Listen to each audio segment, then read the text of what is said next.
Hello, everyone, and welcome to Late Night with Coby's Brain. We got Ron Roach and the Alien Gang in the house.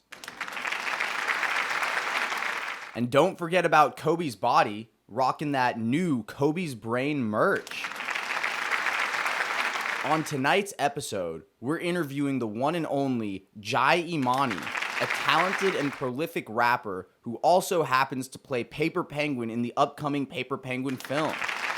And we're going to give you a sneak preview of the upcoming Paper Penguin film. You love Paper Penguin, don't you, Coby's Body? Cash ain't getting hot, that's my motherfucking niche. Money you and dirty, so I hope that you ain't no snitch. Shooters Clearly. on my payroll and they All right. With no further ado, give it up for Jai Imani. What's up, Jai? How you doing, man? Man, what's up, Coby's Brain? How you doing, bro? I'm chilling. Not too bad at all. It's really awesome to have you on the show. Where are you at right now? Thank you for having me, bro. I really appreciate you. I'm in St. Louis right now, live from the Mac House. Nice. Big fans of Jai Imani here on Coby's Brain. I'm a big fan of Coby's Brain, man. It's love. So yeah, you said you're in St. Louis right now. That's where you're from. Yes, sir. Has St. Louis as a city played a big role in the music that you make? Oh, for sure. For sure. A lot of my music is really like storytelling. So like most of my experiences that I'm telling about happen here. So for sure. I think that's something that your music does super well is tell stories. Your latest album, right? It's FREP Volume 4. Yes, sir. The Art of Frustration. The Art of Frustration, yes, sir. Yeah, can you tell us a little bit about the album? For sure. So basically, this album was pretty much made in between 2018 and 2019, maybe a little into 2020. And at the time, I was just going, but I was signed to another rapper at the time, and I was just going through inner frustrations within myself and like doubting myself, feeling like I wasn't good enough to be where I was at, or feeling like at the same time feeling like I was too good to be where I was at. Like I feel like things should have taken off a long time ago. So like it was just like a culmination of all those emotions and feelings that I was feeling at that time period, and it came out as frustration, I feel like. So I feel like the album, all the songs capture that. Your previous album was FREP Volume 4 Act 1, which was The Art of Depression. I feel like the difference between the two was all the emotions that I was feeling on Act 1 came out as depression. Like I feel like I was in my depression and like deep in it. And that's the music that I was creating when I was deep in it. And when I started to climb out of my depression, that's when I became frustrated. So that's how Act 2 became.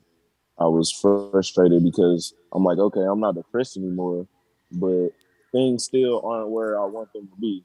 Act 1 was depression. Act 2 is frustration. And you got to see what Act 3 gonna be. That's good. We got an Act 3 coming pretty soon. I guess I'll just leak it. I guess I'll leak it because I'm on Coby's Brain. But so Act 1 was depression. Act 2 was frustration. Act 3 will be reflection. You heard it here first. Baby. Listening to the other albums, it seems like you've gone through a lot. Like I think the song one of the songs that really stuck out, Back Home. I was listening to that. I was like, damn. It seems like a lot of the best art, I think in general, comes from, you know, a lot of the hard times that people have had in the past. Like how much has difficulties that you've kind of encountered, how much has that influenced the music that you make? My music is like real life stories and real experiences. So trauma is how I label it. Trauma definitely helps paint. It helps paint the picture more vividly when you can tap in to those old stories and emotions or whatever. If you could tap into how you were feeling, excuse me, you could tap into how you were feeling at that time. I feel like that just adds to the artistry. It just paints the picture more vividly. So for sure, I say like trauma and pain and things that I've gone to have helped like add to my music. Is it hard to like tap into that, to like have to relive that every time you you know, perform or are making new music, or is it something that kind of helps you deal with it, would you say? Yeah. So for me personally, I feel like it's more like venting. Like I'm able to vent when I do it. So it's not hard for me to tap into those things. Like it may not come right away. So like you were saying the song Back Home, that story was from when I was 7 years old. So like I made the song maybe like 2018, 19. So that's like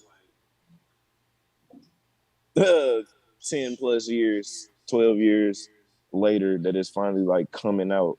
But I feel like it's like therapy, man. You know, like it makes it easy for me to like talk about these things because when I'm making the songs, usually I'm by myself or I'm with a few friends that are in the studio, people that I trust enough to be that vulnerable in front of, and it's just like therapy. Right on, right on. Uh, yeah, also listening to your music, another theme that seems to come up a lot is drug use. Like, would you say like drugs play an influential role in your creative process at all? For sure, bro.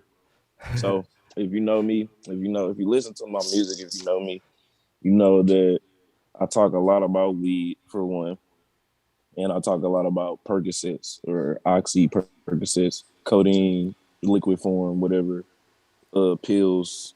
I talk a lot. I talk a fair amount of ecstasy too. A lot of the songs that you guys are hearing, like I said, the past two albums they were made in between 18 and 20. I was working a kitchen job, bro, and I was like doing ecstasy pretty much every day. So like you guys are hearing like a lot of ecstasy music. I don't, I'm actually burnt out on ecstasy. I don't even like that shit anymore because I feel like I was doing it so much that I just don't even like it anymore.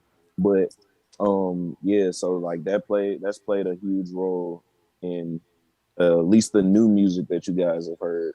I got new shit that you guys haven't heard that's like just weed and just sober. I got sober shit, but like yeah, the perk use that. So that comes from I have sickle cell disease, so I'm actually prescribed fucking narcotics. So that like plays a huge role in my music because most of the time I'm making music, I'm on my medication. So and then weed, I love weed, man. So you know we gonna smoke it out. Yeah. So when people hear your music, what's the primary, like if they could have one takeaway, what would it be? I guess the main thing would just be like this is who I am, like flaws and all. I feel like I leave myself on every song, like a piece of myself or some vulnerable emotion or statement that's like, wow, you're gonna come away with this. Like I didn't know that about him until I listened to this song.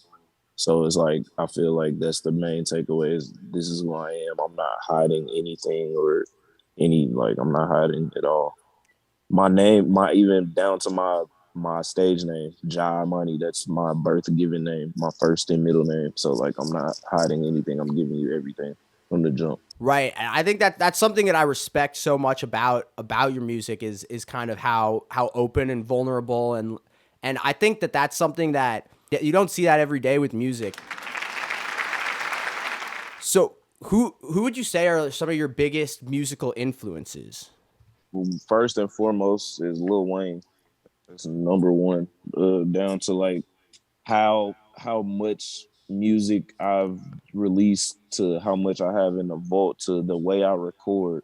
All goes back to like Lil Wayne, bro. Like I punch in because I saw Lil Wayne do it. Like my and that goes to my cousin Jason who introduced me to Lil Wayne at a young age. Like I was fascinated with how he was able to rhyme, like my rhyme schemes and flows, like how he was able to switch flows so effortlessly and make words that didn't necessarily rhyme because accent, which is another thing that I feel like I have an advantage of because being from St. Louis, if people know Nelly, they know we got the accent, the ers or whatever. Like, so I'm able. It's like a little country grammar, like Nelly's album was called. So I'm able to like twist and make words rhyme that don't necessarily rhyme, and that's helped. And I got that from Lil Wayne.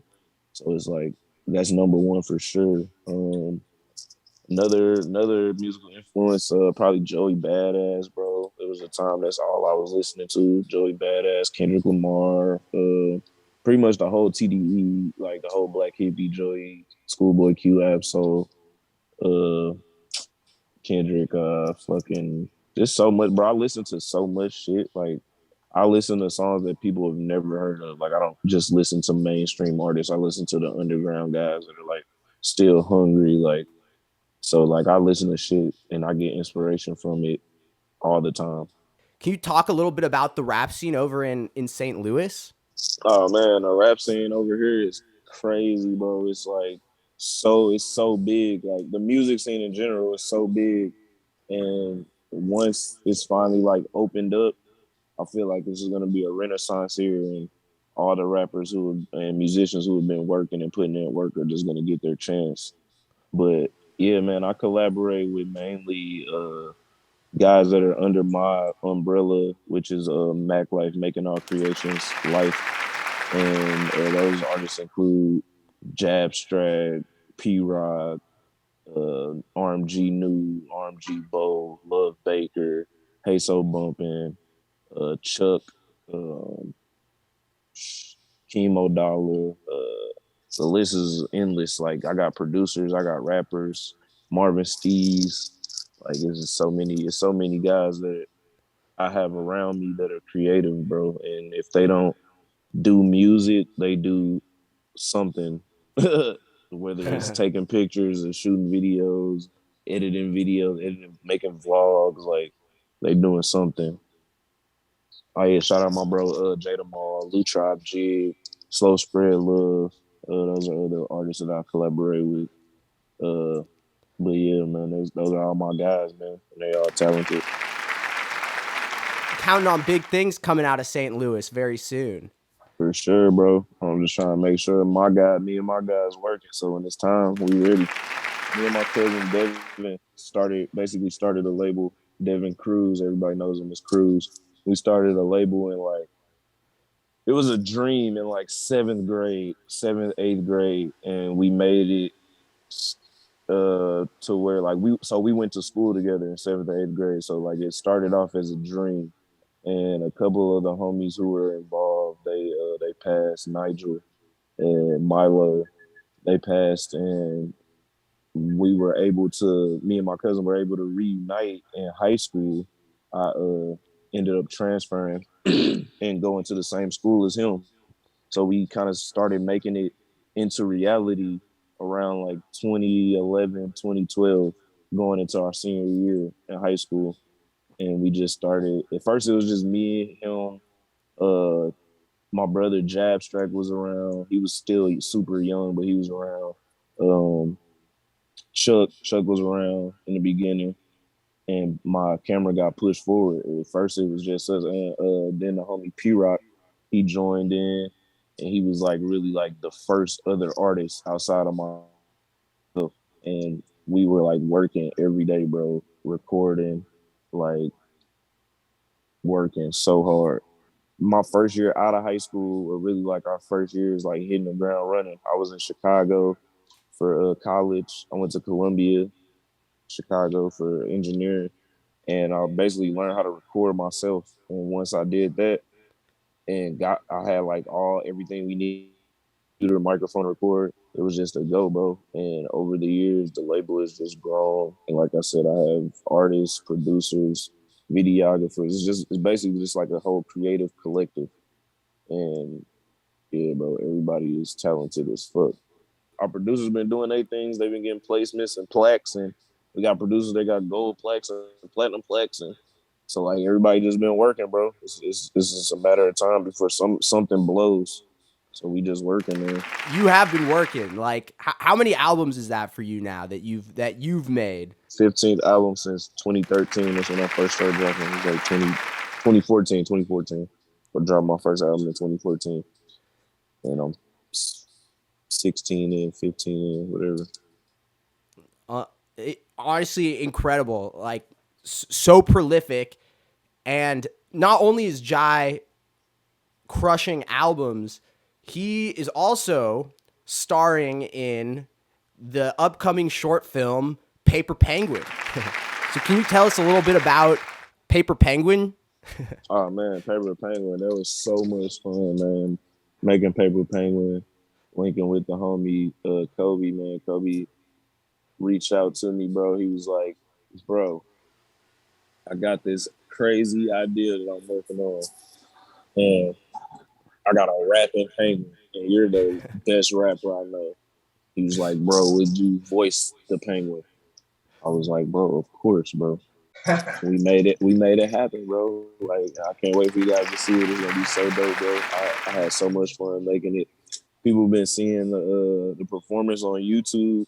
They was like, oh my God, like, when is it coming out? This is crazy. So I can't wait for you guys to see it. Lucky for all of you viewers on Coby's Brain, we're going to have a little sneak preview of Paper Penguin before we release it very soon. Best animation you ever seen, bro. It's lit, bro. Paper Penguin is a boss, and he do boss shit, and y'all gonna see it on the big screen soon, man. I can't wait for y'all to see it, bro. Yes, sir. You heard it here first from Paper Penguin himself, from Jai Imani. Excited for you to check out this sneak peek. Consuming, air and land polluting, natural resource looting. Man, fuck you humans, y'all got me fuming. Your doom is looming, Paper Penguin coming out shooting. Man, fuck you humans, fossil fuel consuming, air and land polluting, natural resource looting. Man, fuck you humans, y'all got me fuming. All right. I hope you are all excited for Paper Penguin, the short film, coming very soon. And be sure to stream Jai Imani anywhere that you can stream music. Thank you for watching, and we will see you next time on Late Night with Coby's Brain. Raps, now I'm ballin' like Steve Nash. Smoking weed all day, I got ash in my trash. And I'm getting all of this money, but I still don't feel complete. I'm popping perks just to sleep. I'm like an injured athlete.